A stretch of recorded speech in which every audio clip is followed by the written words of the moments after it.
Good morning everyone से बहुत नमस्कार। क्लास स्टार्ट हो गई सभी की। हमारे साथ जुड़ गए काफ़ी बच्चे, सौरभ यादव जी, प्रतीक आराध्या, जय मौर्या, बजरंगी, विकी बी। अच्छा, एक तो आपकी हमने क्लास रखी है आज सैटरडे को और सुबह 8 बजे। और इसका हम रीजन आपको बता देते हैं कि एक तो क्लास जो है आपकी, एक सेकंड यार, 6:40 सुबह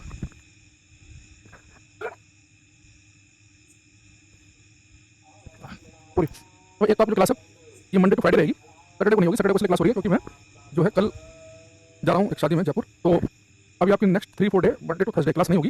फ्राइडे को सुबह 8 बजे क्लास होगी और कंटिन्यू रहेगी मंडे टू फ्राइडे सुबह 8 बजे, है ना। तो ये स्लॉट जो है अपना जो फिक्स है, मंडे टू फ्राइडे क्लास जो है चलेगी। सैटरडे को केवल आज चल रही है ना, और उसकी वजह आप जानते हैं कि तो 3-4 दिन के लिए मुझे फैमिली एक वेडिंग में जाना पड़ रहा है जयपुर। तो इस वजह से आपकी मंडे टू थर्सडे में सारी क्लास मेरी ऑफ रहेंगी। फ्राइडे से हम कंटिन्यू करेंगे और आपके साथ सुबह मंडे को फ्राइडे को मिलेंगे 8 बजे, नेक्स्ट फ्राइडे को, ठीक है। जाएगा मनीष कुमार, आदर्श तिवारी, राधिका भिंड, चंदन, अंजना बंसल, अवधेश, सभी को नमस्कार। ऑडियो क्लियर है, बहुत बढ़िया। अच्छा, लास्ट क्लास में अगर हम चेक करें तो हम क्या पढ़ रहे थे भाई। लास्ट क्लास में लास्ट क्लास के अंदर हमने पढ़ा था कि भाई साउंड जो है यहाँ पे ये हमने मेन लास्ट क्लास में पढ़े थे कि वेवलेंथ क्या होती है कि दो लगातार क्रस्ट या ट्रफ के बीच की दूरी, दो क्रमागत सरंगों या ग्रतों के बीच की दूरी। फिर मैंने आपको बताया कि फ्रीक्वेंसी क्या होती है कि प्रत्येक सेकंड कंपनों की संख्या को फ्रीक्वेंसी आवर्ती कहते हैं। एक हमने पढ़ा कि टाइम पर होता है कि एक दोलन में लगने वाला समय इसे हम कहते हैं टाइम पर आवर्तकाल। फिर हमने क्वेश्चन किया था कि 2.5 सेकंड में अगर 100 कंपन हो रहे हैं तो फ्रीक्वेंसी क्या होगी, है ना। इस तरह की बातें हमने की थी क्लास में। फिर एक वेव की स्पीड का फॉर्मूला v = f लैम्डा। तो यहाँ तक की जो बात है वो लास्ट क्लास में डिस्कस कर चुके हैं। आज हम क्या करेंगे, लिखेंगे एम्पलीट्यूड आयाम, एम्पलीट्यूड आयाम, एम्पलीट्यूड आयाम, एम्पलीट्यूड आयाम पे जाएंगे हम। यहाँ देखो, यहाँ देखते हैं ना। ये तो मैं फिर से वेव का स्ट्रक्चर आपके सामने बना देता हूँ, एक वेव का। आप सभी को पता है कि ग्राफ पर जो है हम वेव को कुछ ऐसे रिप्रेजेंट करते हैं, ठीक है ना, इस प्रकार से। अभी आपको मैंने बताया था कि ये हिस्सा जो है एक पार्ट ऊपर वाला और एक नीचे वाला, ये पार्ट ऊपर लिया एक नीचे। हम ये हमें कंप्लीट ऑसिलेशन, एक कंप्लीट दोलन के बारे में बताता है कि वेव कैसे बनती है कि पार्टिकल ऑसिलेट कर रहा है, ट्रांसवर्स वेव अनुप्रस्थ तरंग हो तो पार्टिकल ऊपर जा रहा है एक हाइट तक ऊपर जाएगा, फिर नीचे आ रहा है, फिर वापस वहीं आ जाएगा, फिर एक गहराई तक नीचे जाएगा, है ना, और फिर वापस वहीं आ जाएगा। तो हमारे पास में कंप्लीट ऑसिलेशन बन गया है। अब मैं बड़े ध्यान समझना कि ट्रांसवर्स वेव में, अनुप्रस्थ तरंग में पार्टिकल ऊपर नीचे चलता है। अभी पार्टिकल मैक्सिमम कितना ऊपर तक जा रहा है या मैक्सिमम कितना नीचे तक जा रहा है, इसका मैक्सिमम डिस्प्लेसमेंट, अधिकतम विस्थापन कितना है, इसकी मीन पोजीशन। इसकी मीन पोजीशन थी जिसके ऊपर नीचे चल रहा है, इसकी मध्यावस्था है, तो मध्यावस्था से अधिकतम कितना ऊपर या अधिकतम कितना नीचे जा रहा है, मैक्सिमम डिस्प्लेसमेंट कितना है, इसका मीन पोजीशन से उसे हम कहते हैं एम्पलीट्यूड आयाम। अगर ट्रांसवर्स वेव ना होकर लॉन्गिट्यूडनल हो, अनुदैर्घ्य, तो लॉन्गिट्यूडनल में पार्टिकल आगे पीछे चलता है तो मैक्सिमम पार्टिकल कितना आगे गया मीन पोजीशन से, ये मैक्सिमम कितना पीछे गया नीचे। ट्रांसवर्स वेव की बात करो, लॉन्गिट्यूडनल की बात ये कि जो मीन पोजीशन थी उसे अधिकतम कितना विस्थापित हो रहा है, अधिकतम कितना ऊपर तक, अधिकतम कितना नीचे तक जा रहा है। ट्रांसवर्स वेव में, अनुप्रस्थ तरंग में, लॉन्गिट्यूडनल, अनुदैर्घ्य में अधिकतम कितना आगे की तरफ पीछे जा रहा है, तो अधिकतम कितना विस्थापित हुआ उसकी मीन पोजीशन से उसे हम कहेंगे एम्पलीट्यूड आयाम। तो मेरे पास मान लो मैं दो वेव बनाऊं, एक वेव मैं ऐसे बना दूं ये वाली और एक वेव मैं ऐसे बना दूं, तो आप समझ जाओगे इस वेव का एम्पलीट्यूड आयाम कम है, इसका ज्यादा है। लेकिन जब ऊपर वाली वेव बन रही होगी तो पार्टिकल हल्का से ऊपर नीचे चल रहा होगा या हल्का से आगे पीछे जा रहा होगा। लेकिन जब ये वाली वेव बन रही होगी तो पार्टिकल बहुत ज्यादा ऊपर नीचे जा रहा होगा या बहुत ज्यादा आगे पीछे जा रहा होगा, तो ये इसका एम्पलीट्यूड ज्यादा, इसका एम्पलीट्यूड कम है। तो अधिकतम कितना विस्थापन होता है मीन पोजीशन से उसे हम कहते हैं एम्पलीट्यूड आयाम। तब लिखेंगे हम the maximum displacement, the maximum displacement of the particles of medium from their mean position, from their mean position is called amplitude of a wave। Hindi लिखेंगे माध्यम के कणों का, माध्यम के कणों का उनकी उनकी माध्य अवस्था से, उनकी माध्यावस्था से अधिकतम विस्थापन, उनकी माध्यावस्था से अधिकतम विस्थापन तरंग का आयाम कहलाता है। मध्यम के कणों का उनकी माध्य अवस्था से अधिकतम विस्थापन तरंग का आयाम कहलाता है। तो आप लिखना चाहो यहाँ पे इसी के अंदर, तो एम्पलीट्यूड जो है उस आप लिख सकते हैं, एम्पलीट्यूड जो लिख सकते हैं ये एम्पलीट्यूड, ये ए या ये बोल दो मैक्सिमम डिस्प्लेसमेंट ये ए, या यहाँ पे लिखना चाहते हैं लिख दो मैक्सिमम डिस्प्लेसमेंट हो गया ये ए, ठीक है। तो अधिकतम कितना विस्थापन हो रहा है एम्पलीट्यूड। तो किसी भी वेव को अगर समझना है आज के बाद तो किसी भी तरंग को समझने के लिए उसकी कुछ कैरेक्टरिस्टिक्स, कुछ विशेषताएं होती हैं। तो किसी भी वेव की क्या कैरेक्टरिस्टिक्स है कि एक उसकी वेवलेंथ की, एक ऑसिलेशन में, एक दोलन में कितनी दूरी तय करेगी, ये उसकी वेवलेंथ होती है। एक ऑसिलेशन में चलेगी दूरी, या दो लगातार क्रस्ट या दो लगातार ट्रफ, दो लगातार सरंगों या दो लगातार ग्रतों के बीच की दूरी भी क्या कहलाती है, वेवलेंथ। तो चाहे आप ये कहो कि दो लगातार सरंग या दो लगातार ग्रत के बीच की दूरी वेवलेंथ, ये कहो कि एक ऑसिलेशन में, एक दोलन में चलेगी दूरी क्या होती है, वेवलेंथ। अच्छा, एक सेकंड में जितने ऑसिलेशन होंगे उसे हम कहेंगे फ्रीक्वेंसी आवर्ती। एक ऑसिलेशन, एक दोलन में जो समय लगेगा उसे कहेंगे टाइम पीरियड आवर्तकाल। एक होगी वेव की स्पीड, एक होगा वेव का एम्पलीट्यूड। 1 2 3 4 5 पांच चीजें जो है ये किसी वेव की कैरेक्टरिस्टिक्स होती है, विशेषताएं। जब भी आप किसी भी वेव के बारे में सुनते होंगे तो आप पढ़ते होंगे किसी वेव का एम्पलीट्यूड है, आयाम है। एम्पलीट्यूड समझ गए, आपकी पार्टिकल कितने मैक्सिमम ऊपर नीचे तक जा रहे होंगे। आप उस वेव की स्पीड समझते होंगे, वेव कितना स्पीड से आगे की तरफ बढ़ रही है। आप उस वेव की वेवलेंथ समझते होंगे, उसका टाइम पीरियड सुनते होंगे, फ्रीक्वेंसी आवर्ती सुनते होंगे। तो किसी भी वेव की कैरेक्टरिस्टिक्स, विशेषता क्या होती है, उसकी तरंग दैर्घ्य, उसकी आवृत्ति, उसका आवर्तकाल, उसका आयाम, उसकी चाल, इंग्लिश में हम कहें wavelength, frequency, time period, amplitude, speed. ये क्या है किसी वेव की कैरेक्टरिस्टिक्स, ठीक है। अभी चैप्टर का जो सबसे टेक्निकल पार्ट था वो समाप्त हो गया। अब सिंपल सिंपल चीजें आएंगी और मैं उम्मीद करूंगा कि सारी की सारी आपको आती हैं ऑलरेडी, बस हम डिस्कस करेंगे, लिखते चले जाएंगे। तो मेरा पहला क्वेश्चन ये है, हमें पता है कि कोई भी वेव है तो उसकी फ्रीक्वेंसी आवर्ती होगी। कोई बच्चा बताएगा कि जो मैं साउंड बोल रहा हूँ मुझसे जो आवाज निकल रही है आपको सुन रही है, तो मनुष्य के जो कान है वो कहां से कहां तक की फ्रीक्वेंसी का साउंड सुन सकते हैं। हमारे कान जो है वो कहां से कहां तक की फ्रीक्वेंसी जो साउंड है उसे पकड़ सकते हैं। ऑडिबल फ्रीक्वेंसी रेंज, वो साउंड आप सुन सकते हैं वो कहां से कहां तक की फ्रीक्वेंसी वाला होता है। ऑडिबल फ्रीक्वेंसी रेंज, सुनने योग्य आवृत्ति की परास, सुनने योग्य आवृत्ति की परास, ऑडिबल फ्रीक्वेंसी रेंज। तो कहां से कहां तक की आवृत्ति हम सुन सकते हैं? प्रतीक, सौरभ, मोहित, राम, बिल्कुल सही आंसर आया। शुरुआत बहुत बढ़िया हुई आज की। एक मोहित कुमार का गलत है, बाकी सबका ठीक है। बेटा जो साउंड हम सुन सकते हैं उसकी फ्रीक्वेंसी होती है 20 हर्ट्ज से लेके 20,000 हर्ट्ज के बीच में, 20 हर्ट्ज से लेके 20,000 हर्ट्ज के बीच में, 20 to 20,000 हर्ट्ज। अच्छा, कई बार पेपर में आपको 20,000 हर्ट्ज लिखने मिलेगा, वो क्या करेगा, 1000 को हम कहते हैं किलो, तो लिख देगा 20 किलो हर्ट्ज। तो वो साउंड जिसे हम सुन सकते हैं उसकी जो फ्रीक्वेंसी है वो होती है बेटा 20 हर्ट्ज से लेके 20,000 हर्ट्ज तक की आवृत्ति है, 20 से लेके 20,000 हर्ट्ज, ठीक। ये लेकिन अगर आपसे कहे कि वो साउंड जिसे हम सुन सकते हैं उसकी फ्रीक्वेंसी तो 20 से लेके 20,000 हर्ट्ज है, लेकिन वो साउंड जिसे हम सुन सकते हैं उसकी वेवलेंथ, उसकी तरंग दैर्घ्य कितनी होती है, उसकी वेवलेंथ। तो यहाँ पर मुझे जरूरत पड़ेगी इस चीज़ की, मैं इधर लिख देता हूँ अलग पेज पे। बेटा वो साउंड जिसे हम सुन सकते हैं उसकी फ्रीक्वेंसी होती है 20 हर्ट्ज से लेके 20,000 हर्ट्ज, लेकिन जो साउंड हम सुन सकते हैं उसकी वेवलेंथ, उसकी जो तरंग दैर्घ्य है वो होती है 17 मिलीमीटर से लेके 17 मीटर के बीच में। यानी हम उस साउंड को सुन सकते हैं जिसकी वेवलेंथ हो 17 मिलीमीटर से 17 मीटर के बीच में। यानी हम उसी साउंड को सुनेंगे कि वेवलेंथ जो है 17 मिलीमीटर से 17 मीटर के बीच में होनी चाहिए। अगर ये से काम करो, उल्टा लिखो कि हम वो साउंड सुन सकते हैं इसकी वेवलेंथ हो 17 मीटर से 17 मिलीमीटर के बीच में। पहले बड़ी वाली लिख रहा हूं मैं, 17 मीटर से 17 मिलीमीटर के बीच में, इसी के बीच में होनी चाहिए। अगर वेवलेंथ तरंग दैर्घ्य 17 मीटर से बड़ी हो गई तो हम नहीं सुन पाएंगे, 17 मिलीमीटर से छोटी रह गई तो हम नहीं सुन पाएंगे। तो साउंड हम वही सुन सकते हैं कि फ्रीक्वेंसी 20 से 20,000 के बीच में हो और वेवलेंथ 17 मीटर से 17 मिलीमीटर के बीच में हो। अगर इसके बाहर रेंज चली गई, लेकिन मैं आपसे कहूं कि आप 25,000 फ्रीक्वेंसी का साउंड सुन सकते नहीं, 20,000 से ऊपर हम सुन नहीं सकते, कि हम 6 फ्रीक्वेंसी को सुन सकते हैं, 6 हर्ट्ज को नहीं सुन सकते, तो 20 हर्ट्ज से कम की फ्रीक्वेंसी नहीं सुन सकते, 20,000 से ऊपर की नहीं सुन सकते। ऐसे वही साउंड सुन सकते हैं इसकी वेवलेंथ हो 17 मीटर से 17 मिलीमीटर के बीच में। अगर वेवलेंथ 17 मीटर से बड़ी हो गई, 18-19 मीटर नहीं सुन पाएंगे, 17 मिलीमीटर छोटी रह गई, 7-8 मिलीमीटर नहीं सुन पाएंगे। तो वो साउंड हम सुन सकते हैं उसकी फ्रीक्वेंसी और उसकी वेवलेंथ दोनों की रेंज आपको पता होनी चाहिए। फ्रीक्वेंसी वाली ज्यादा हमारे काम की है, ठीक है। इसके बारे में पूछता है तो इसके बारे में थोड़ा सा ज्यादा पोस्टमार्टम करेंगे, ठीक है। और ये मत पूछा करो क्लास लाइव है कि नहीं है, सारी क्लास लाइव होती है, जिस पर लाइव लिखा तो लाइव ही है फिर वो। अच्छा, अब ये हमारे पास आ गया वो साउंड जिसे मैं सुन रहा हूँ कि फ्रीक्वेंसी इसकी 20 से लेके 20,000 हर्ट्ज। अब अगर सर फ्रीक्वेंसी 20 से 20,000 के बीच में तो सुन जाएगी, लेकिन अगर 20 हर्ट्ज से कम रह गई तो क्या होगा? बट अगर फ्रीक्वेंसी जो है अगर 20 हर्ट्ज से बिलो रह गई, 20 से नीचे, बिलो 20 हर्ट्ज, बिलो, तो हमें सुनेगी नहीं, सब कहेंगे इंफ्रासोनिक अप सर्वे, अप सर्वे। तो साउंड जिसे हम नहीं सुन सकते हैं 20 हर्ट्ज तक कम फ्रीक्वेंसी वाला, हम कहते हैं इंफ्रासोनिक अप सर्वे। अगर बेटा फ्रीक्वेंसी 20,000 से ऊपर हो तो भी नहीं सुन पाएंगे हम, अबाउट 20,000 हो तो हम कहते हैं अल्ट्रासोनिक परा सर्वे, ठीक है। तो बिलो 20 इंफ्रासोनिक, अबाउट 20,000 अल्ट्रासोनिक। और जब सुन सकते हैं होती है 20 से लेके 20,000 वाली। बच्चों से मैं कहता हूँ याद रखना है, याद करने का तरीका है जैसे आप नंबर पढ़ो मन में 1 2 3 4 5, आपको पता है कि 20 जल्दी आ जाएगा, 20,000 तो बहुत देर में आएगा।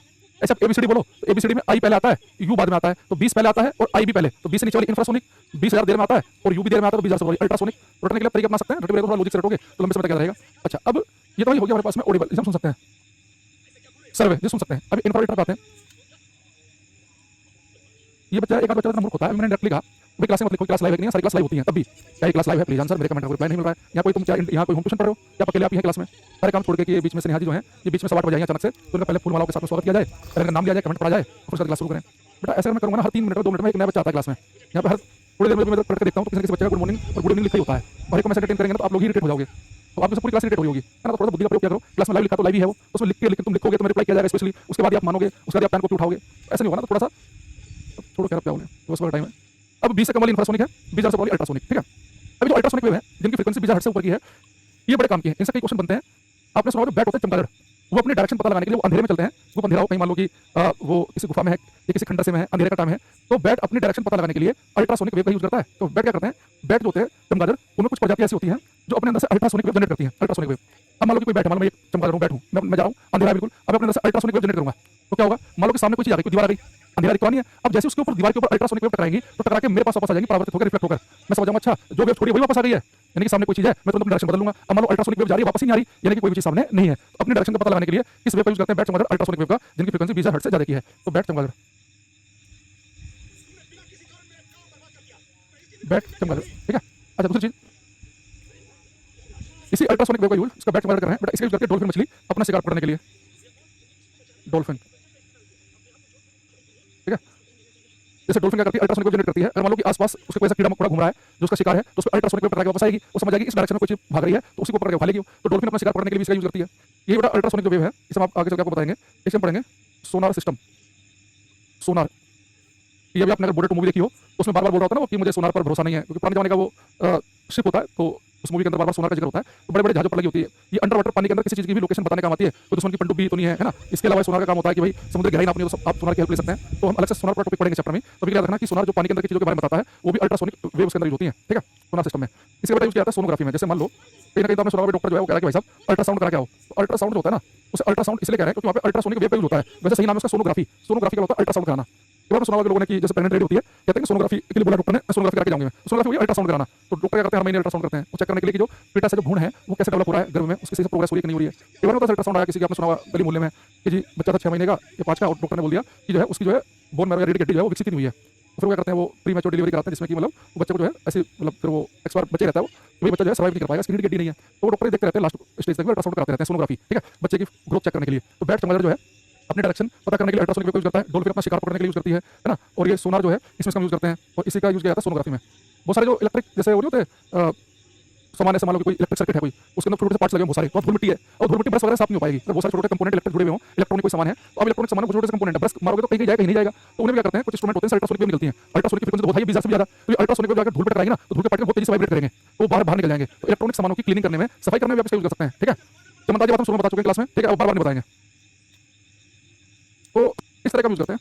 एक बच्चा कह रहा है कि अल्ट्रासोनिक फाइटर नहीं, फाइटर प्लेन में रडार सिस्टम होता है, रडार में जो है वो अल्ट्रासोनिक वेव यूज नहीं होती, रडार सिस्टम में यूज करते हैं माइक्रोवेव्स। ज्यादातर रडार जो माइक्रोवेव पे काम करते हैं, या इसी चैप्टर में आगे बताएंगे माइक्रोवेव ऑप्शन नहीं तो रेडियो वेव। तो फाइटर जेट्स के अंदर क्या होता है, वो रडार लगे होते हैं, रडार जो हवा की जो चीजें पकड़नी है, हवा में किसी की लोकेशन पकड़नी है तो रडार का यूज करते हैं। अंडर वाटर के यूज करते हैं सोनार सिस्टम का, ठीक है। अच्छा, ये बेटा जो इंफ्रासोनिक वेव है, अब सर्वे ये किसका यूज करते हैं, इसमें जैसे हम बातचीत करते हैं, हम जो साउंड सुन सकते हैं वो 20 से 20 हर्ट्ज फ्रीक्वेंसी का है। तो बड़े बड़े जानवर है ना, बड़े बड़े जानवर जैसे हाथी, गैंडे, वेल मछलियां, तो उनकी वोकल कोड बहुत बड़ी होती है। तो मैंने आपको बताया था कि वोकल कोड वाइब्रेट करने से साउंड पैदा होता है। तो उनकी वोकल कोड बड़ी होती है तो एक सेकंड में वाइब्रेट नहीं कर पाती। तो जो साउंड प्रोड्यूस करते हैं वो इंफ्रासोनिक होता है। जो हाथी, गैंडे, वेल मछलियां हैं, ये आपस में कम्युनिकेशन करते हैं, वो पूरी जिंदगी आपस की बातचीत इंफ्रासोनिक के थ्रू करते हैं। हाथी तो केवल हमें चिंगाड़ता है ना, हमें डराना है, हो सकता है वो चिंगाड़ रहा है ऐसे ही, वरना जो आपस की बातचीत है सब तो ऐसे करता है कि हमें पता नहीं चलता है, इंफ्रासोनिक के थ्रू होती है वो, ठीक है। एक अल्ट्रासोनिक मिसाइल होता है बेटा, अल्ट्रासोनिक मिसाइल होती है, सुपरसोनिक मिसाइल होती है। आएगा आगे चल के कहीं की बात कहीं जोड़ दे रहे हो तुम लोग हैं, क्या अल्ट्रासोनिक मिसाइल कहां पड़ी? अल्ट्रासोनिक मिसाइल एलिफेंट, हाथी, राइनो, गैंडे, वेल मछलियां, ये सब क्या है, इंफ्रासोनिक का अपने आपस में कम्युनिकेशन करते हैं, ठीक है। तो इंफ्रासोनिक वेव का यूज किया था एलिफेंट के द्वारा आपस में बातचीत करने के लिए। गैंडे तो सारी बातचीत ही करते हैं 0 से लेकर 5 हर्ट्ज तक की फ्रीक्वेंसी में। वेल्स जो बड़े बड़े जानवर होते हैं ये बहुत हाई फ्रीक्वेंसी साउंड प्रोड्यूस नहीं कर सकते, ये लो फ्रीक्वेंसी का प्रोड्यूस करते हैं, ठीक है। अर्थक्वेक जो है उससे जो पहले जो वेव जनरेट होती है वो भी इंफ्रासोनिक होती है। अर्थक्वेक आने से पहले है ना, वो इंफ्रासोनिक होती है, इंफ्रासोनिक, ठीक। अच्छा, अब यहाँ आ जाते हैं कि अगर फ्रीक्वेंसी जो है 20 से 20 के बीच में तो वो अल्ट्रासोनिक है। अभी मान लो कि हम जो साउंड सुन सकते हैं वो 20 से 20 हर्ट्ज तक की फ्रीक्वेंसी का है। एक साउंड होगा कि जिसकी फ्रीक्वेंसी लो होगी, 100, 200, 250, 500 हर्ट्ज फ्रीक्वेंसी का है। एक साउंड होगा जिसे हम सुन सकते हैं 18,000, 19,000 फ्रीक्वेंसी का, हाई फ्रीक्वेंसी का। तो मैं दो साउंड सुनूं तो मैं ऐसे सुन सकते हैं, सुनने वाली रेंज में है, 20 से 20,000 की रेंज में है। यदि अगर साउंड की फ्रीक्वेंसी 150 हर्ट्ज हो उसे मैं सुन लूंगा, 19,000 हर्ट्ज हो उसे सुन सकता हूं, क्योंकि 20,000 नीचे 20,000 तक होनी चाहिए। और जो साउंड 18-19,000 हर्ट्ज फ्रीक्वेंसी का होगा, एक 150 250 वाला होगा, उनमें थोड़ा सा मुझे फर्क पता चलेगा। देखो हमारे जो कान है जो साउंड को परसीव करते हैं, इधर से ग्रहण किया, इधर से ग्रहण किया, और फिर हमारे ब्रेन को सिग्नल पहुंचता है ना, तो बिना देखे हमें पता चल जाता है कि महिला की आवाज है कि पुरुष की आवाज है, या किसी लड़की की आवाज है कि किसी ज्यादा एज की महिला की आवाज है, छोटी बच्ची की आवाज है, या बूढ़े व्यक्ति की आवाज है, पुरुष की आवाज है, 30-35 साल वाले की या 12 साल के बच्चे की है। तो हम दो आवाजों में फर्क कर पाते हैं कि किसकी आवाज है, महिला की, पुरुष की है कि किसकी है। तो वो बेटा इसलिए कर पाते हैं क्योंकि फ्रीक्वेंसी क्या होती है, जैसे मान लो कि आपने लो फ्रीक्वेंसी का साउंड सुना, तो वो लो फ्रीक्वेंसी का साउंड होता है ना, हम टेक्निकली कहते हैं कि लो पिच का साउंड है, इसकी पिच, इसकी तार तो लो है, पिच लो का होता है कि और थोड़ी मोटी सी महसूस होगी, थोड़ी भारी सी लाउड साउंड होगी।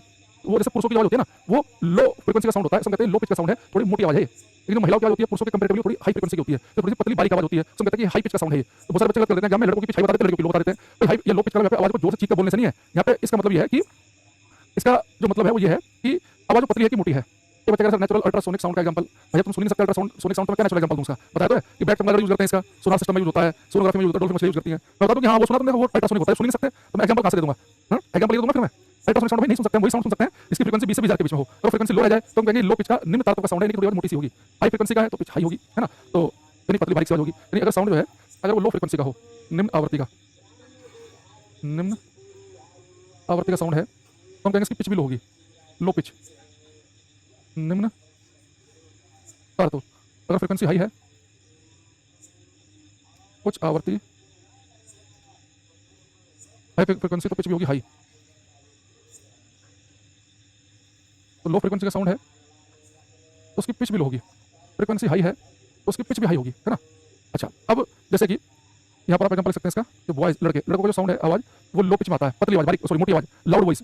और लड़कों की आवाज होती है गर्ल्स की, वो हाई पिच में आती है, ठीक है। तो लड़कों की आवाज आएगी हाई पिच में, हाई पिच का होता है श्रिल वॉइस, पतली आवाज, श्रिल वॉइस, बारीक आवाज, ठीक। तो लो पिच का होता है थोड़ी सी लाउड वॉइस, श्रिल, पतली बारीक, थोड़ी मोटी सी आवाज को तो मोटी लिख लो, इंग्लिश वर्ड मुझे पता नहीं चल रहा है, तो यूज करें मोटी आवाज, मोटी आवाज, ठीक है। लड़कों की आवाज थोड़ी पतली बारीक सी होती है, श्रिल वॉइस, और लड़कों की थोड़ी मोटी आवाज होती है, ठीक है। अब यहाँ से मुझे बात आपको बताई, अब इनसे कुछ क्वेश्चन मैं आपसे पूछ रहा हूँ, ये आपको बताने कुछ डायरेक्ट क्वेश्चन होंगे, कुछ इनडायरेक्ट होंगे ना।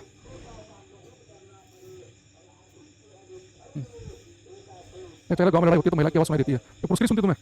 अरे पुरुष की तो सुनती है, अरे महिला की आवाज़ सुनती है। ये कौन सा लॉजिक हुआ भाई? तो ये तो डायरेक्ट क्वेश्चन है, ये तो आप कर लोगे सभी, इसमें टाइम खराब करने का कोई फायदा नहीं है। कह रहा है audible frequency range of human, मानव कान की सर्वे रेंज, मानव कान जो फ्रीक्वेंसी सुन सकते हैं क्या होती है 20 हर्ट्ज से लेके 20,000 हर्ट्ज। तो 20 हर्ट्ज से लेके 20,000 किलो लिखा हुआ है, स्मॉल क्यों होना चाहिए, किलो के लिए स्मॉल क्यों होता है, तो 20 हर्ट्ज से लेके 20,000, तो ये तो रहने दो आप। ये क्वेश्चन नंबर 4 करो, क्वेश्चन नंबर 4, तो क्वेश्चन नंबर लिखना भाई। तो हम प्रधान, राहुल, प्रतीक, सलोनी, आदर्श, राम, जया, मौर्य, नवीक, आदर्श तिवारी दिख रहा हूँ, सब बच्चे जो है ABCD लिख रहे हैं, क्वेश्चन नंबर बहुत कम लिख रहे हैं। आयुष करो भाई। कह रहा है कि और पिछला क्वेश्चन भी एक दो धुरंधर ने तो पिछला भी गलत कर दिया है, इस पर काउंट भी नहीं कर रहा था। एक आप बताओ इसके अंदर 200 से बता रहा है 2000, अरे मुझको थोड़े से तो जो रेंज है वो कहाँ से कहाँ तक, 20 हर्ट्ज से लेकर 20,000 हर्ट्ज, कोई इसमें 20 हर्ट्ज से लेकर 2000 हर्ट्ज बता दे रहा है।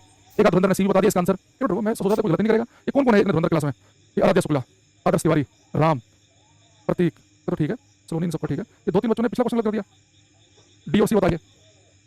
ये कह रहा है कि wavelength of 20 metre is produced in air and travel at speed of 300 metre per second, it will be है। अगर 20 मीटर की वेवलेंथ हो और उसकी स्पीड 300 मीटर प्रति सेकंड हो तो कौन सी वेव होगी? ठीक है, देखो बेटा बैठ देखना।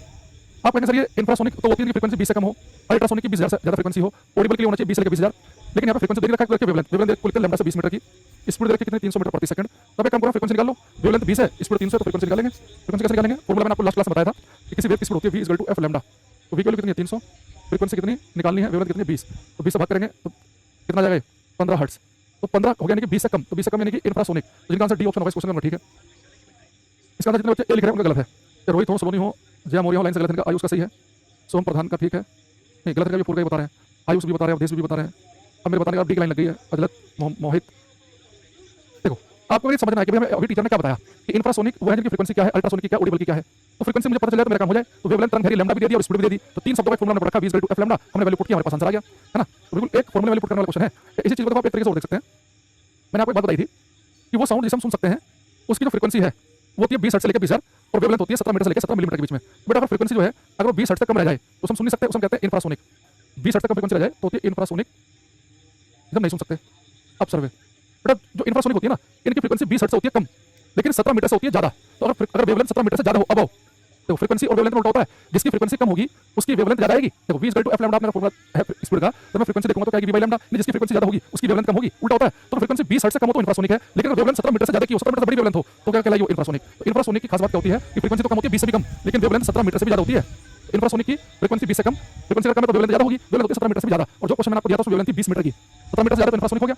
अच्छा अगर फ्रीक्वेंसी 20,000 से भी ज्यादा हो, अगर फ्रीक्वेंसी जो है अगर 20,000 से भी ज्यादा है तो अल्ट्रासोनिक होगी। तो अल्ट्रासोनिक की जो फ्रीक्वेंसी है वो 20,000 से भी होती है ज्यादा पारा सर्वे की, लेकिन बेटा वेवलेंथ जो होती है ना, वेवलेंथ वो 17 मिलीमीटर से भी नीचे होती है, क्योंकि जिसकी फ्रीक्वेंसी उसकी वेवलेंथ कम होगी। तो अल्ट्रासोनिक की फ्रीक्वेंसी ज्यादा है तो वेवलेंथ कम होगी, तो 17 मिलीमीटर से भी छोटी वेवलेंथ होती है इसकी। तो अल्ट्रासोनिक की फ्रीक्वेंसी ज्यादा है कि हर चीज ज्यादा होगी। अल्ट्रासोनिक वेव होती है पारा सर्वे तरंग जिसकी फ्रीक्वेंसी 20 हर्ट्ज से ज्यादा हो, लेकिन तरंग 17 मिलीमीटर से भी कम, तो फ्रीक्वेंसी ज्यादा तो वेवलेंथ कम। इंफ्रासोनिक की फ्रीक्वेंसी कम है 20 से भी कम है, लेकिन वेवलेंथ 17 मीटर से भी ज्यादा की है। इस बात को समझ पा रहे हो कि नहीं समझ पा रहे हो कि हमने आज तक केवल फ्रीक्वेंसी के हिसाब से याद रखा है, हम वेवलेंथ के हिसाब से याद रख सकते हैं कि 20 हर्ट्ज से कम फ्रीक्वेंसी इंफ्रासोनिक, तो इंफ्रासोनिक यानी फ्रीक्वेंसी कम, तो पूरा दिमाग में आना चाहिए कि फ्रीक्वेंसी आवृत्ति कम है तो उसकी वेवलेंथ ज्यादा रहेगी। फ्रीक्वेंसी 20 से भी कम है लेकिन वेवलेंथ होगी 17 मीटर से भी ज्यादा है। अल्ट्रासोनिक की फ्रीक्वेंसी ज्यादा 20,000 से भी ज्यादा, यानी कि वेवलेंथ कम रहेगी, वो 17 मिलीमीटर से भी कम है। ठीक है, अच्छा दूसरी चीज, अब मेरा क्वेश्चन आपसे ये है कि हम 3 तरह की वेव डिस्कस कर रहे हैं क्लास में जिसे हम सुन सकते हैं ऑडिबल, इंफ्रासोनिक और अल्ट्रासोनिक। अगर मैं आपसे कहूं कि इन तीनों में कौन सी वेव सबसे तेज भागती है, इंफ्रासोनिक, अल्ट्रासोनिक या ऑडिबल, किसकी स्पीड ज्यादा होती है, कौन सी वेव ज्यादा तेज भागती है, स्पीड ज्यादा किसकी होती है, ये बताओ।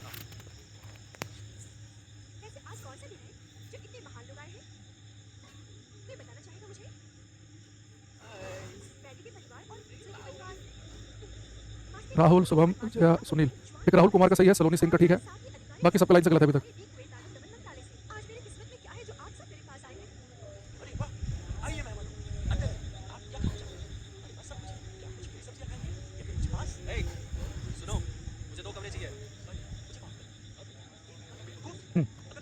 कितने बच्चे कह रहे हैं इंफ्रासोनिक, उन सबका गलत है। जो कह रहे हैं अल्ट्रासोनिक उनका भी गलत है बेटा। इंफ्रासोनिक साउंड हो, अल्ट्रासोनिक हो, ऑडिबल, सब सेम स्पीड से भागते हैं। अभी आप देखो, अभी मैंने बताया आपको कि जिसकी फ्रीक्वेंसी कम होगी उसकी वेवलेंथ होगी ज्यादा। अब देखो स्पीड का बेटा आपको फॉर्मूला पता है, किसी वेव की स्पीड होती है v = f लैम्डा। अब आपको देखो कि अगर वेव की फ्रीक्वेंसी कम है तो उसकी वेवलेंथ ज्यादा है, जिसकी फ्रीक्वेंसी ज्यादा है उसकी वेवलेंथ कम है, तो अगर ये कम तो ये ज्यादा, ये ज्यादा तो ये कम, तो मल्टीप्लाई करके कांस्टेंट वैल्यू बनाते हैं। इसी प्रकार का साउंड हो, फ्रीक्वेंसी लो हो, हाई हो, कम हो, ज्यादा हो, सुन रही हो, नहीं सुन रही हो, सब एक स्पीड से भागते हैं। इसीलिए तो म्यूजिक को एंजॉय कर पा रहे हैं। तुमने गाना सुना वो विक्रांत पर, INS विक्रांत पर गाना गाया मिट्टी के बेटे, मनोज मुंशी साहब ने, मिथुन कंपोजर हैं, सोनू निगम साहब उनके सिंगर हैं, और पूरा गाना चल रहा था। आपने देखा पीछे बहुत सारे वो म्यूजिक इंस्ट्रूमेंट लेके बैठे हुए थे लोग, कोई ऐसे पियानो बजा रहा था, कोई ऐसा ना कोई गिटार बजा रहा है, कोई बांसुरी बजा रहा है, कुछ बजा रहा है, तो हर इंस्ट्रूमेंट से अलग अलग प्रकार का साउंड निकल रहा है, कोई पतली आवाज, कोई मोटी आवाज, कोई ऐसी कोई वैसी, सब प्रकार का साउंड निकल रहा है, और सारे का सारा साउंड जो है एक साथ आपके कान के पर्दों पहुंच रहा है, इसलिए म्यूजिक एंजॉय कर पा रहे हो। ऐसा नहीं है कि गिटार की आवाज पहले पहुंच रही है, बांसुरी की पीछे पीछे आ रही है, नहीं। अगर 1000 इंस्ट्रूमेंट भी एक साथ बजाए जाए, सबकी आवाज एक साथ ही कान के पर्दों पे इसलिए पहुंचती है क्योंकि हर प्रकार का साउंड एक ही स्पीड से भागता है। फ्रीक्वेंसी लो या ज्यादा होने से स्पीड फर्क नहीं पड़ता। बच्चे क्या सोचते हैं भैया फ्रीक्वेंसी ज्यादा तो स्पीड ज्यादा होनी चाहिए, बाबू फ्रीक्वेंसी ज्यादा है तो वेवलेंथ भी तो कम है, जिसकी फ्रीक्वेंसी लो है उसकी वेवलेंथ ज़्यादा है, दोनों आपस में मल्टीप्लाई करके कांस्टेंट वैल्यू बनाते हैं। साउंड जो है उस वो कैसी फ्रीक्वेंसी का हो, इवन अल्ट्रासोनिक का सुन नहीं रहा, इंफ्रासोनिक का सुन नहीं रहा, चाहे सुन रहा ऑडिबल भी अलग हो, चाहे 40 हर्ट्ज वाला हो चाहे 19 हर्ट्ज वाला हो, स्पीड चाल एक ही रहेगी। अगर आप देखना चाहो यहाँ पे इस चीज़ को ऐसे समझ सकते हैं, अगर मैं आपसे कहूँ कि भाई जो साउंड की फ्रीक्वेंसी एग्जैक्ट 20 हर्ट्ज है उसकी वेवलेंथ 17 मीटर की, तो इसकी स्पीड निकालो आप, 20 होता है एफ लैम्डा, फ्रीक्वेंसी कितनी है 20, वेवलेंथ है 17, तो स्पीड कितनी आ गई 340 मीटर की। अब आ जाओ, अब आ जाते हैं, अब बेटा 20 एफ लैम्डा, अब जिसकी फ्रीक्वेंसी है 20,000 उसकी वेवलेंथ कितनी 17 मिलीमीटर, तो मिलीमीटर को मीटर बदलने के लिए 1000 से भाग कर देंगे। जब हम न्यूमेरिकल करते हैं ऐसा यूनिट यूज करते हैं, मिलीमीटर मीटर बनाएंगे, तो 3 0 गई, तो यहाँ पर 17 में 34 जीरो यानी कि 340 यहाँ भी आ जाएगा। यानी कि अगर फ्रीक्वेंसी 20 है तो स्पीड 340 मीटर पर सेकंड की है, अगर फ्रीक्वेंसी 20,000 की है तो स्पीड 340 की आ रही है, सेम तो आ रही है। बस क्या है कि जिसकी फ्रीक्वेंसी 20 लिखी मैंने उसकी वेवलेंथ 17 मीटर की, जिसकी फ्रीक्वेंसी लिखी है 20,000 उसकी वेवलेंथ कम है 17 मिलीमीटर की। तो साउंड कैसा भी हो, इंफ्रा हो, अल्ट्रा हो, ऑडिबल हो, क्वेश्चन आ जाएगा पेपर में, समझ जाना कि लाइन से अगर वाले समय लग कर दिया।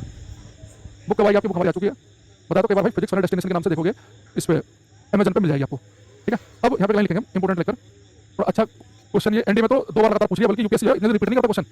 एक बार क्या होगा कि इस साल मान लो एनडीए में अगले एनडीए में आ गया सेम क्वेश्चन ये कि इंफ्रा अल्ट्रा ऑडिबल में कौन तेज भागती है, सबकी स्पीड सेम है, देखेंगे infrasonic comma audible and ultrasonic all waves travel with the same speed, Hindi में लिखेंगे परा सर्वे कोमा अप सर्वे, परा सर्वे कोमा सर्वे, सर्वे नहीं सुन सकते हैं, सर्वे और अप सर्वे सभी तरंगे समान चाल से चलती हैं। यानी इसका मतलब क्या हुआ कि जो स्पीड है उस पर फ्रीक्वेंसी का इफेक्ट नहीं है, स्पीड कम ज़्यादा होने से फर्क पड़ जाएगा। तो there is no effect of frequency on speed of sound, ध्वनि की चाल पर आवृत्ति का कोई प्रभाव नहीं पड़ता। तो इंफ्रा हो, अल्ट्रा हो चाहे ऑडिबल हो, सब एक ही स्पीड से भागती हैं, ठीक है। याद रखना फ्रीक्वेंसी अगर पेपर में कह रहे कि एक की फ्रीक्वेंसी 301 की 600 कौन तेज भागेगी, बच्चा 600 लगा देगा, फ्रीक्वेंसी इसकी ज़्यादा होगी 600 समझो कि वेवलेंथ कम होगी, उसकी स्पीड सेम रहेगी। वो कहता है कि फ्रीक्वेंसी डबल करने पर स्पीड कितनी गुना होगी, कोई फर्क नहीं पड़ेगा, ठीक है।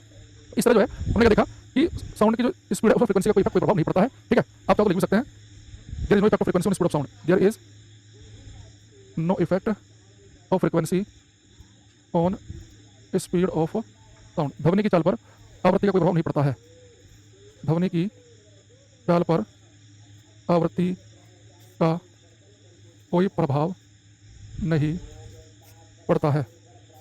यानी कि अगर बेटा फ्रीक्वेंसी जो है 300 हर्ट्ज है, स्पीड मान लो कितनी है v, अगर 600 हर्ट्ज कर देंगे तो भी v रहेगी, फ्रीक्वेंसी के बढ़ने पर स्पीड पर कोई फर्क नहीं पड़ रहा है। 300 600 करो 1200 करो 1500 क्यों, जैसे फ्रीक्वेंसी बढ़ाओगे वैसे वेवलेंथ कम होगी, और स्पीड में क्या होता है दोनों की मल्टीप्लाई होती है, वो स्पीड तो क्या होता है 20 एफ लैम्डा, जैसे फ्रीक्वेंसी बढ़ती है वेवलेंथ घट जाएगी, दोनों की मल्टीप्लाई करके हमेशा कांस्टेंट वैल्यू आएगी, ठीक है। तो बताओ ये बात आपको क्लियर हुई कि नहीं हुई कि अलग अलग फ्रीक्वेंसी का साउंड सेम स्पीड से क्यों भाग रहा है, क्योंकि स्पीड में केवल फ्रीक्वेंसी नहीं वेवलेंथ भी है।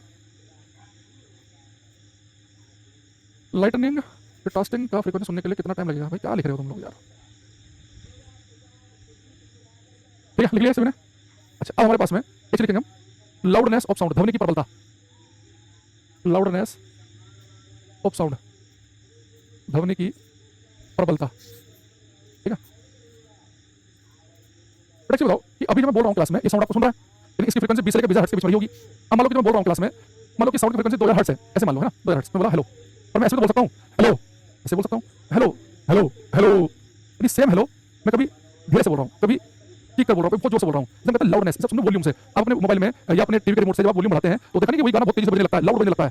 तो लाउडनेस होता है ध्वनि की प्रबलता होती है, कितना वॉल्यूम है, वॉल्यूम कितना है। तो अब जब मैं क्लास में बोल रहा हूँ hello hello hello, frequency same है, मेरे मुंह से आवाज निकल रही है, सेम फ्रीक्वेंसी निकल रही है, और उसकी लाउडनेस बदल रही है, उसका वॉल्यूम चेंज हो रहा है। तो जब टीवी में गाना सुनते हो जैसा गाना चल रहा है बिल्कुल वैसे चल रहा है, बस वॉल्यूम बढ़ा देने पर अब वो ज्यादा दूर तक सुनाई देगा। तो लाउडनेस जो होती है ध्वनि की जो प्रबलता होती है वो किस में निर्भर करती है। अब एक चीज समझो, मान लो कि एक साउंड जो है हवा से जा रहा है, मैंने कहा हेलो, तो मेरे मुंह से साउंड हवा से जाएगा, तो आपको पता साउंड तो लॉन्गिट्यूडनल अनुदैर्ध्य तरंग है, तो मेरे मुंह का साउंड जब हवा से जा रहा होगा तो एयर के पार्टिकल आगे पीछे हिल रहे होंगे, लेकिन मेरे मुंह से साउंड निकल रहा है उतना ताकतवर नहीं है, वो उतना लाउड नहीं है, तो मेरे मुंह से साउंड एयर में जाएगा तो एयर के पार्टिकल हल्के से आगे पीछे हिलेंगे। लेकिन मैं बगल में डीजे बजा दूं, जब डीजे का साउंड एयर से गुजरता होगा, एयर के पार्टिकल ऐसे हल्के आगे पीछे हिलते होंगे, बहुत आगे पीछे हिलते होंगे। जितना लाउड साउंड होगा एयर के पार्टिकल जो है वो उतनी ज्यादा आगे पीछे जाएंगे, उनका डिस्प्लेसमेंट जो है उनकी मीन पोजीशन से मध्य अवस्था से उतना ज्यादा होगा। यानी कि लाउडनेस जो है वो डिपेंड करता है एम्पलीट्यूड पर, आयाम पर। आज बताया आपकी क्लास में एम्पलीट्यूड क्या होता है कि मैक्सिमम डिस्प्लेसमेंट कितना होता है मीन पोजीशन मध्य अवस्था से, तो वो साउंड जो लाउड है तो उसकी वजह से जो एयर के पार्टिकल होंगे वो ज्यादा पीछे लेंगे, और जो लाउड नहीं वो हल्के से आगे पीछे लेंगे। तो ध्वनि की जो प्रबलता है वो निर्भर करती है एम्पलीट्यूड आयाम पर, बड़ा इंपॉर्टेंट चीज है। जैसे मैंने थोड़ी देर पहले पढ़ा था, अभी मैं थोड़ी देर पहले देखा था कि फ्रीक्वेंसी जो है पिच जो है पिच की आवाज पतली है कि मोटी है, तो मैं पिच डिपेंड करती है फ्रीक्वेंसी पर, फ्रीक्वेंसी लो तो पिच लो, यानी कि आवाज मोटी, फ्रीक्वेंसी हाई तो पिच हाई, यानी कि आवाज पतली। तो आप लिख सकते थे आप यहाँ पे कि pitch depends on frequency, pitch depends on frequency, Hindi में लिख सकते हैं तारतो आवृत्ति पर निर्भर करता है, तारतो आवृत्ति पर निर्भर करता है, यानी कि pitch is a function of frequency. बहुत इंपॉर्टेंट क्वेश्चन है कि पिच किस बात पर डिपेंड करती है कि आवाज पतली है कि मोटी है। तो पिच आवाज पतली है या मोटी है वो किस पर डिपेंड करेगा? फ्रीक्वेंसी पर, आवृत्ति पर। लेकिन मैं आपसे कहूं कि लाउडनेस ध्वनि की प्रबलता किस पर निर्भर करती है? ये करती है एम्पलीट्यूड पर, आयाम पर। तो अगर बहुत ही लाउड साउंड होगा तो एयर का पार्टिकल बहुत ज्यादा पीछे हिल रहे डीजे के साउंड से इंसान के आवाज नहीं हिल रहे होंगे। तो लिखेंगे the loudness of sound, the loudness of sound depends on amplitude of vibrating particles of the medium. ध्वनि की प्रबलता, ध्वनि की प्रबलता, ध्वनि की प्रबलता माध्यम के कंपन कर रहे, माध्यम के कंपन कर रहे कंपनों के आयाम पर निर्भर करती है। ध्वनि की प्रबलता माध्यम के कंपन कर रहे कंपनों के आयाम पर, तो आयाम पर क्या करेगी? निर्भर। यानी अगर मैं लाउडनेस को सिंपली एल लिख दूं तो लाउडनेस होता है ये एम्पलीट्यूड के पे डिपेंड करता है, एम्पलीट्यूड के स्क्वायर के समानुपाती है। एम्पलीट्यूड के स्क्वायर के समानुपाती, समझ रहे हो आप? अगर मैं आपसे कहूं कि मैंने एम्पलीट्यूड जो है वो पहले से डबल कर दिया, यानी पार्टिकल जो पहले मान लो चल रहे थे 1 सेंटीमीटर आगे पीछे, अब मान लो डबल होने लग जाए, 2 सेंटीमीटर आगे पीछे आने लगे, तो हम एम्पलीट्यूड डबल कर दें तो लाउडनेस पहले से कितने गुना हो जाएगा ये आपको बताना है। ये करो।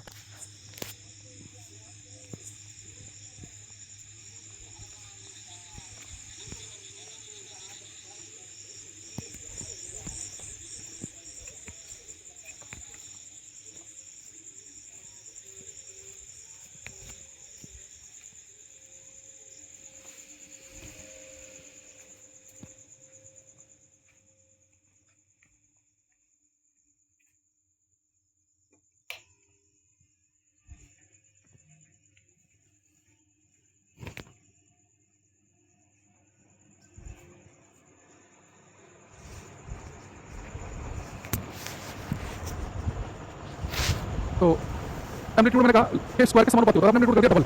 अब आपको बताया कि लाउडनेस जो है एम्पलीट्यूड के स्क्वायर के समानुपाती है। एम्पलीट्यूड आप डबल कर देंगे तो एम्पलीट्यूड के स्क्वायर भी 2 स्क्वायर करना पड़ेगा, आएगा 4, नहीं लाउडनेस पहले से 4 गुना हो जाएगी। अगर आप 4 गुना लिख रहे हैं तो नहीं आपका ठीक है, गलत है। तो अच्छा 2 लिख रहे हैं, क्वेश्चन गणित कमजोर है, वरना इस क्वेश्चन गलत करने में मकसद नहीं है, आंसर आपके सामने लिखा हुआ है और तब हम नहीं ढूंढ पा रहे हैं।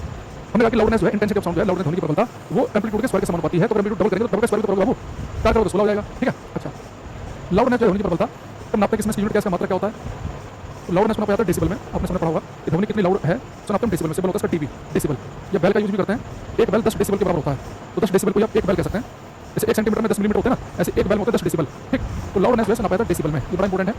और दूसरा ध्यान रखना कि लाउडनेस जो है ना हर व्यक्ति के लिए एक जैसी नहीं होती कि कोई आवाज के माल को बम फटा तो जैसा मुझे महसूस हो रहा है, जो नहीं कि सबको वैसा महसूस हो, वही आवाज हो सकता है कि बुजुर्ग व्यक्ति सुने तो जरा घबरा जाए, उसको बहुत लाउड लगे।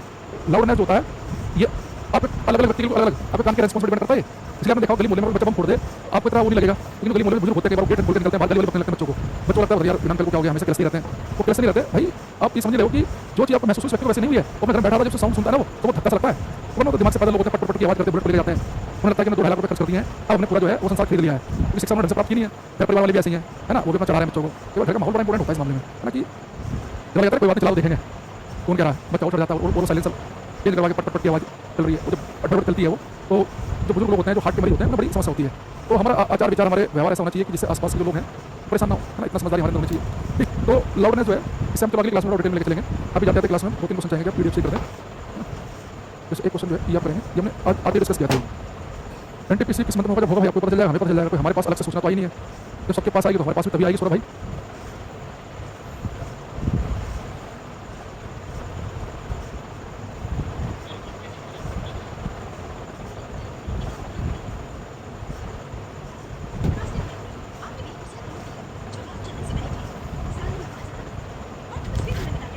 ये 50 के अंक चांदी दीजिए। 50 ले आओ। जो नुकसान हुआ गुरुजी, चांदी के 50 अंक मांग रही है।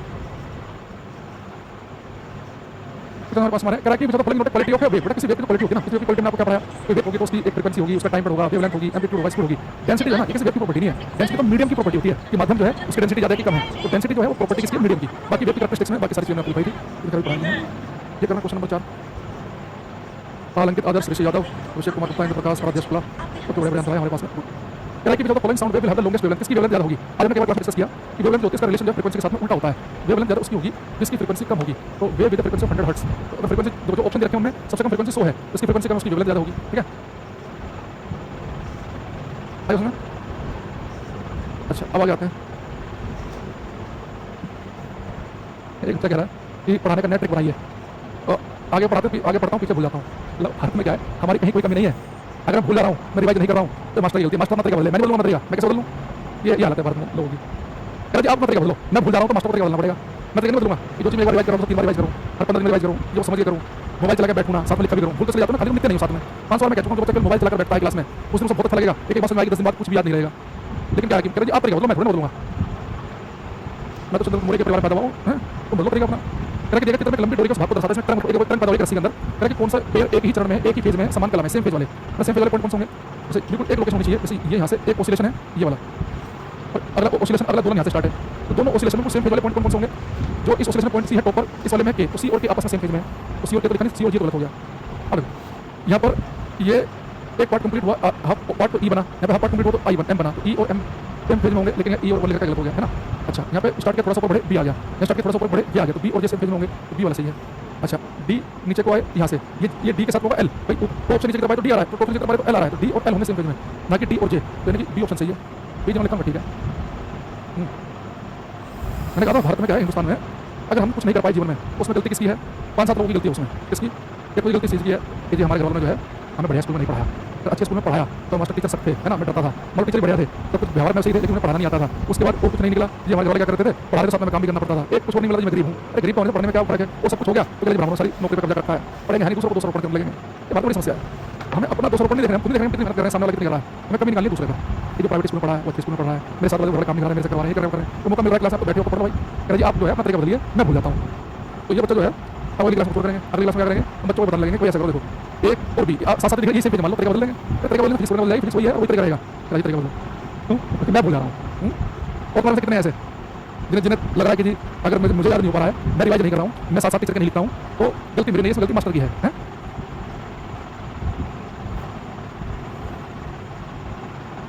मजा आ रही 500 रुपये नोट लेके जब में तो बहुत दिनों में पहना था, तो उधर बचपन नहीं हो रहा था, मान लो कुछ सर्दी कपड़े पहने और उस कोट की जेब में 10 रुपये 5 रुपये मिल गए, ऐसा लगता मजा आ गया कि नहीं, अद्भुत मजा।